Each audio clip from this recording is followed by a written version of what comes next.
ఏ కాలమున ధర్మమునకు హాని కలుగును, అధర్మము వృద్ధి నొందును, ఆయా సమయముల యందు శిష్ట రక్షణ, దుష్ట శిక్షణ, ధర్మ సంరక్షణముల కొరకు ప్రతి యుగమున అవతారము దాల్చుచున్నాను.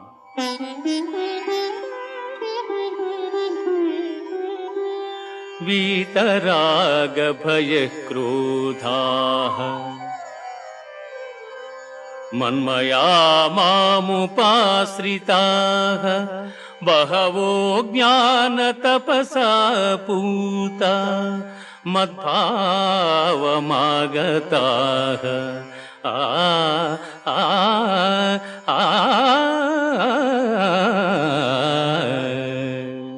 అనురాగము, భయము, క్రోధము వదలి నాయందు మనస్సు లగ్నము చేసి ఆశ్రయించిన సత్పురుషులు జ్ఞానయోగము చేత పరిశుద్ధులై నా